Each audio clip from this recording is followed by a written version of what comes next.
Se incorpora ya el doctor Leonardo Gómez, coordinador del Observatorio de Gasto Público de la Fundación Ciudadanía y Desarrollo, un informe que estábamos haciendo alusión, por supuesto. Y en ese contexto, Leonardo, tal vez algún otro detalle a propósito del contenido de esta investigación que ha realizado la Fundación. Bienvenido, buenos días. Andrés, muy buenos días. Bueno, hay algo que nos llama muchísimo la atención respecto a lo que hemos encontrado del presupuesto, y es que, bueno, como bien se indica, sí, efectivamente existe una reducción. Sin embargo, analizando las cifras de los últimos años, vemos que el presupuesto de educación, así como el presupuesto a salud y el presupuesto para los rubros más delicados, más sensibles de nuestro país, se da en aras de un discurso más político que de la realidad. Es decir, cuando nosotros vemos que, por ejemplo, desde la Asamblea se argumenta que se debe rechazar un presupuesto planteado desde el Ejecutivo, pues vemos que si comparamos el presupuesto inicial con años anteriores, efectivamente existe una reducción. Pero si comparamos el presupuesto planteado en relación a lo que realmente se gastó en años anteriores, no vemos una reducción. Entonces, existe algo ahí que no cuadra. Por un lado, se habla de una reducción si comparamos en cifras de lo que se entrega inicialmente, pero cuando comparamos con lo que realmente se está gastando, no hay tal reducción. Entonces, nuestra duda respecto a lo que hemos encontrado es dónde está ese dinero o quién es el que realmente no está utilizando bien el dinero. Porque, o sea, el desembolso, digamos, se ha mantenido en un buen nivel o en un nivel tradicional, digamos, estable, pero la inversión no se nota, no se sabe en dónde está. Es inversamente proporcional, es decir, inicialmente se establece un monto cada vez mayor, pero en la ejecución no existe ese desembolso. No existe esa ejecución, no existe ese gasto. Si revisamos lo que realmente se ejecutó, al contrario, el presupuesto ha ido cada vez más.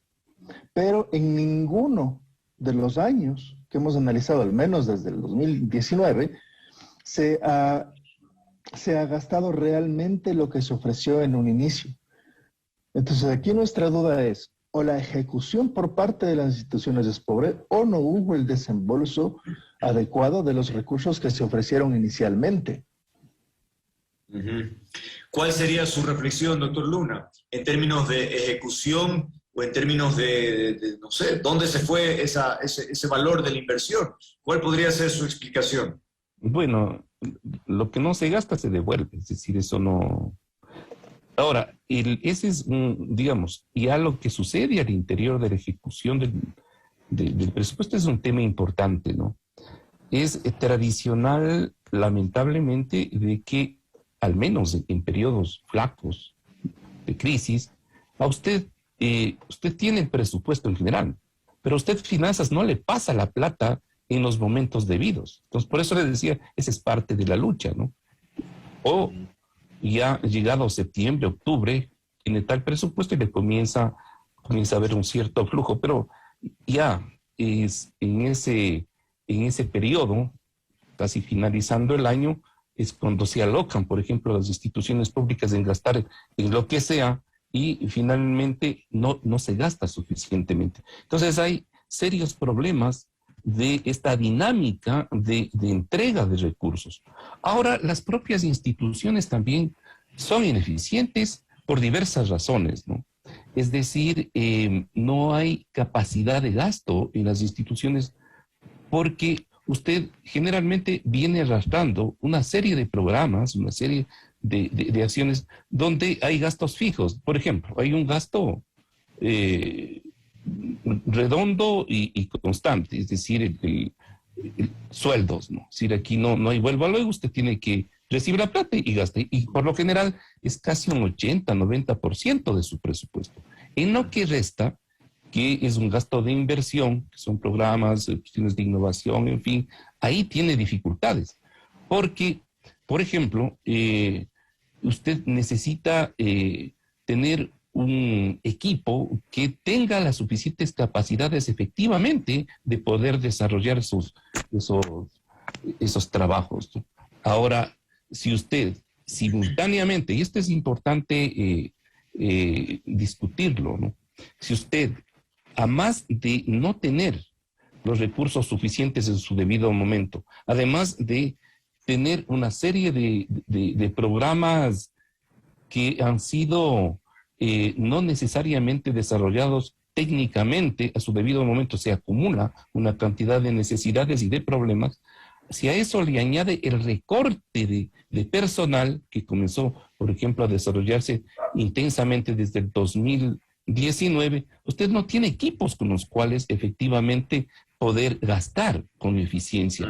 Entonces, de hecho, ahí va teniendo dificultades. Entonces, es un tema recurrente de que la maquinaria estatal comienza a convertirse en ineficiente, ¿no? Entonces, estos temas hay que analizarlos, pero sobre todo hay que entenderlos y sobre todo preguntarse por qué. ¿Por qué efectivamente a través del presupuesto puede usted analizar? ¿Gasta o no gasta? Sí, pero este es un tema de contadores finalmente. El problema efectivo es por qué usted no puede gastar y todas las dificultades, por más buena voluntad, claridad que tenga, ¿no? Pero si no tiene todos los instrumentos, efectivamente eso en la práctica no se da y la política pública se torna ineficiente y finalmente viene el discurso de que el Estado es ineficiente, no puede, en fin, ¿no? Pero ¿qué es lo que está pasando atrás? Esa es la pregunta, ¿no? Ahora, Leonardo, mencionabas hace un momento también sobre las dificultades para obtener cierta información. Es decir, tú dices que hay una premisa, una idea que quieres contrastarla o confirmarla y no tienes posibilidades. Es decir, ¿qué sucede ahí? ¿Hay dificultades de acceso a la información? ¿No están los datos actualizados? Es decir, ¿por qué no logramos tener mayor precisión con estos datos? De acuerdo, Andrés. Vamos con algunas cifras. En el informe que nosotros publicamos estamos haciendo un análisis de la ejecución presupuestaria desde el 2008. Tenemos una larga data que poder analizar y está bastante detallada en cuanto a las cifras. Y hay solamente 2 años en donde la ejecución presupuestaria es superior. Es decir, que en relación a los montos asignados, se gastó un poco más. Y estos únicos 2 años son el 2009 y el 2013. Desde 2008 hasta el 2020, los únicos 2 años que se ejecutó que se gastó un poco más, pues fue el 2009 y el 2013. El resto de años, el 2008 se gastó apenas el 84.54%. Los siguientes años, hasta el 2014, está entre el 94 y el 97%. Y desde el 2015 para acá estuvo entre el 86%. El 2020 se gastó apenas el 77.33% de los montos asignados. Entonces, acá me llama la atención muchísimo porque el tema de que falta recursos para educación no es un reclamo nuevo. Es decir, siempre les escucho por parte de los maestros, de los actores directos de la educación, que hablan de la falta de recursos en educación. Y de ese discurso se apalancan también algunos sectores políticos para cuestionar las propuestas que se lanzan en el sector. Pero, sin embargo, como vemos, por ejemplo, del 2020, para todo el sector de la educación, de los 5.565 millones que se entregaron, apenas se ejecutaron 4.624. Entonces, ¿dónde está ese sobrante? En el tema de las universidades, aquí podemos separar un poco el tema de porque el sectorial educación es bastante amplio. En el tema de universidades, por una parte, el presupuesto no es que se devuelva, el presupuesto queda para el siguiente año. El tema de educación básica e inicial, encontramos algo que realmente nos alarmó. Y es que desde la aprobación de la Constitución en 2008 se dijo que se tenía que incrementar un equivalente al 0.5 del PIB anual hasta llegar a un 6%.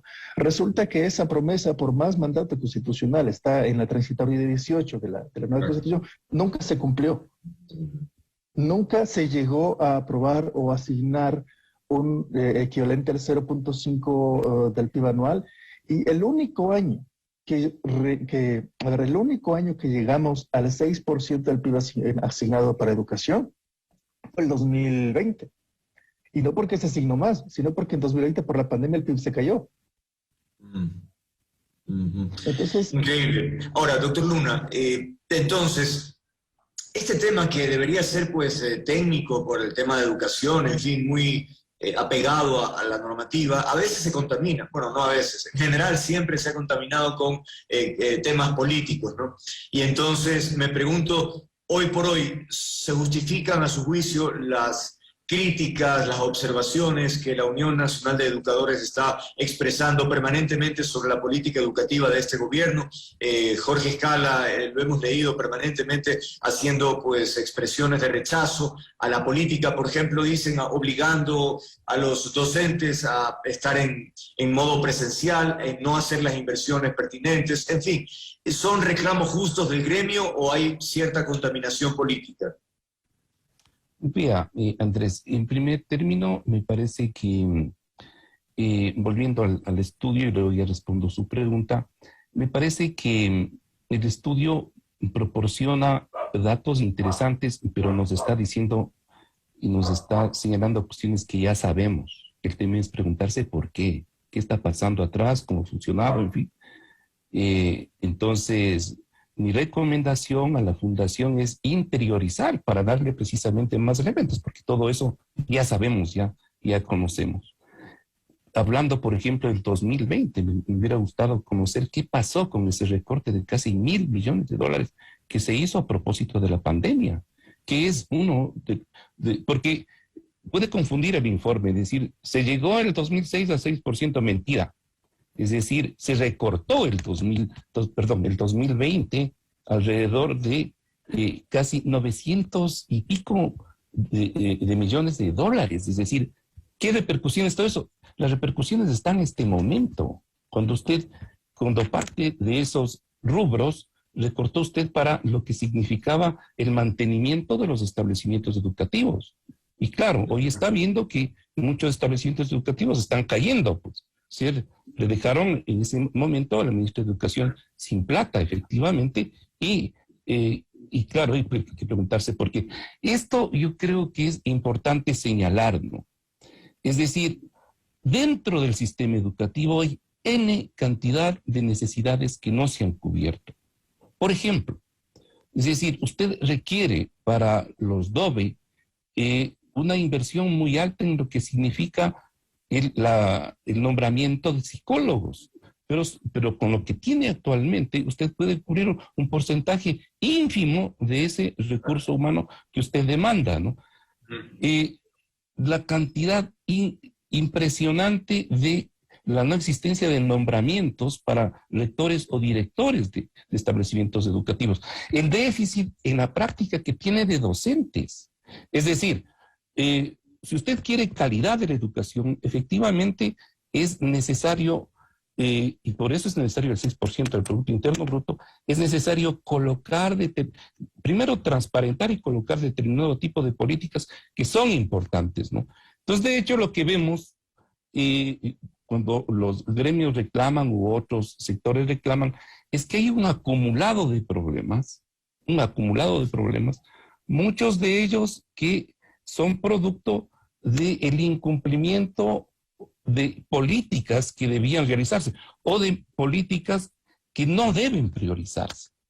Entonces, ahí hace falta una reestructuración, o sea, no solo por gastar bien en términos del presupuesto, sino porque los chicos tengan una mejor educación.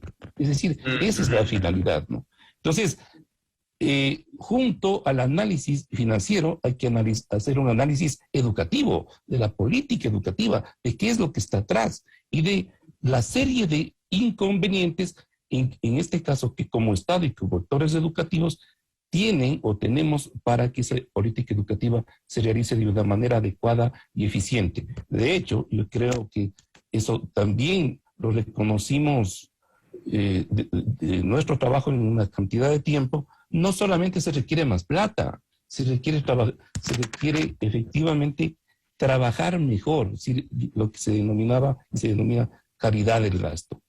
Con la plata que usted tiene puede hacer buenas cosas, pero si en esto no nos ponemos de acuerdo y hay una cantidad de versiones en las políticas públicas que no encajan efectivamente con las necesidades, por supuesto nos quedamos en el mismo sitio de crisis e incluso con la pandemia se agudiza. Ahora, Leonardo, no, evidentemente no se acaba la investigación con lo que ustedes han realizado, ¿no? Evidentemente habría que buscar esos detalles que está proponiendo el doctor Luna. Lo único que no estoy de acuerdo con lo que ha expresado el señor Luna es que efectivamente sí se debe gastar bien, porque estamos hablando de los recursos de los ecuatorianos. No se trata solamente de exigir que den más maestros o que suban los sueldos de los maestros, que como lo he dicho en otras ocasiones, bien merecidos se lo tienen. Es decir, sí merece que se suba el salario, sí merece mejores condiciones como cualquier otra persona. Sin embargo, hay que entender un poco las cifras de lo que estamos exponiendo acá.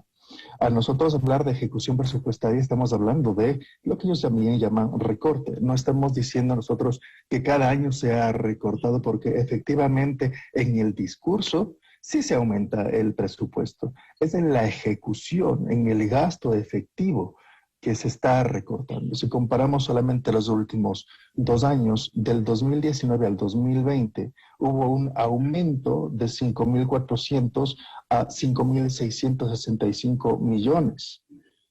Estamos hablando de un incremento en las cifras de educación y eso es lo que se aplaude cada vez que el Ejecutivo, sea cual sea el gobierno de turno, propone la proforma presupuestaria.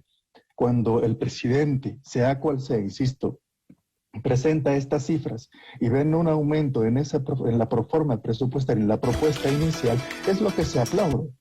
Pero al momento de revisar la ejecución hemos encontrado que no se ejecuta, e insisto en eso. Y eso es lo que no se ha reclamado y lo que tampoco se ha dicho, y sí se está diciendo en el informe. Por otro lado, existe también otra responsabilidad, una corresponsabilidad por parte de los actores. Porque hemos visto desde el 2019, nosotros hemos realizado el informe del presupuesto de las universidades. Y aquí hemos visto una opacidad, lo que mencionaba bastante respecto al acceso a la información, una tremenda opacidad por parte de las mismas instituciones. En el 2020, que nosotros comenzamos a analizar la data del 2019, nos encontramos que la mayoría de universidades, un 98%, no publicaba sus estados financieros, no publicaba la ejecución presupuestaria, no podíamos saber en qué estaban gastando el dinero de los ecuatorianos. Después de esa fecha mejoró, y eso debo aplaudirlo. Después de esa fecha mejoró y las universidades públicas comenzaron, la gran mayoría, si no es todas, a publicar esa información y ya se puede revisar, al menos en términos generales. Sin embargo, las universidades cofinanciadas no siguen debiendo. Y tenemos grandes ejemplos de universidades a las que todos las sabemos, todos las conocemos, se han convertido más en bastiones políticos que en centros del saber. Entonces, por ese lado hay que ver también la corresponsabilidad. Yo creo que el discurso debe ir más allá de él repetir todos los años de que falta recursos para educación, que es verdad. Siempre va a faltar recursos para educación porque es un rubro de los más importantes y siempre está en aumento, al igual que el rubro de salud. Existen necesidades también en el tema de seguridad y todos somos testigos ahora de eso. Sin embargo, vamos más allá del discurso. Tenemos que analizar estas cifras, tenemos que revisar en detalle. Tenemos un estudio bastante amplio que hemos realizado, pero que desgraciadamente no he visto que un estudio como este salga de las instituciones de educación, que es de donde debió haberse realizado desde un inicio, no recién, sino desde muchos, muchos años atrás.